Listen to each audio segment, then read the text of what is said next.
अनाथ बुजुर्गों की सेवा ही ईश्वर की सच्ची इबादत है। जब हम अपनों की ओर से त्यागे गए वृद्धजनों को सम्मान और अपनत्व देते हैं, तभी समाज और जीवन सार्थक होता है। यह विचार गादीपति पीठाधीश्वर पवनानंद ब्रह्मचारी ने अदिति सामाजिक सेवा समिति की ओर से संचालित राज शांति आशियाने के नवनिर्मित भवन के लोकार्पण और गृह प्रवेश के अवसर पर व्यक्त किए। देखिए खास रिपोर्ट। रविवार को नैनौत रोड स्थित पुष्प वाटिका में आयोजित इस भव्य समारोह का शुभारंभ अरहम कल्याण मित्र की ओर से क्षेत्र विशुद्धि के साथ हुआ। कार्यक्रम में गादीपति पवनानंद ब्रह्मचारी और विपिन जैन सावेर की गरिमामयी उपस्थिति रही। संस्था की संस्थापक रेखा सुराणा ने भावुक होते हुए बताया कि वर्ष 2019 में सेवा यात्रा की शुरुआत एक किराए के छोटे से भवन से मात्र कुछ बुजुर्गों के साथ शुरू हुआ। यह सफर समाज के सहयोग और कर्णवीर दानदाताओं के आशीर्वाद से स्वयं के विशाल और सर्व सुविधायुक्त भवन के रूप में साकार हुआ। देखिए 8 साल का सपना था। 8 साल पहले किराए के भवन में इसको चालू करा था, जब सोचा नहीं था आगे क्या होगा।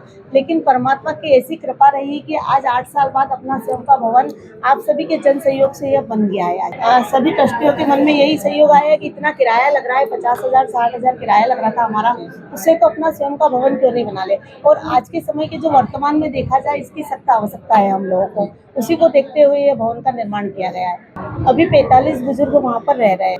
आज यहाँ पर अतिथि तो बहुत सारे थे और जितने भी अतिथि थे सभी के दानदाता थे और सभी के बहुत सहयोग था। उन सभी के द्वारा यहाँ पर शुरुआत की गई है।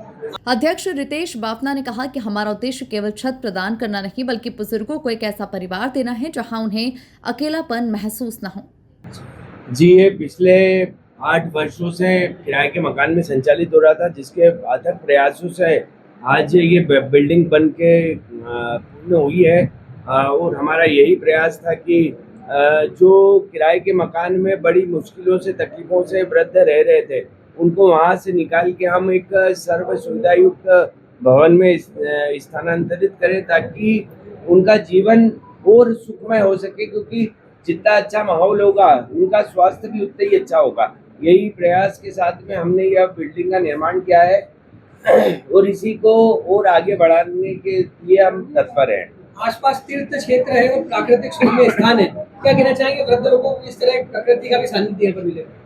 देखिए, अब पहले हमारे साथ यही एक बहुत बड़ा संकट था कि ऐसा ना हो कि हम दूर चले जाएं तो यहाँ लोग आने ही बंद हो जाएं।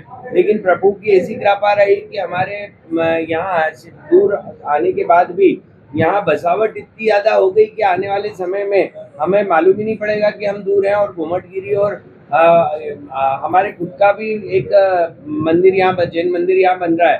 पीछे दिगंबर मंदिर है, घुमटगिरी है।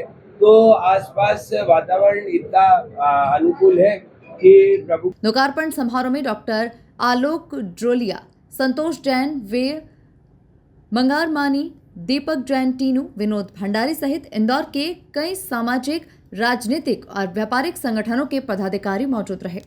Bureau report, MP news, Indore.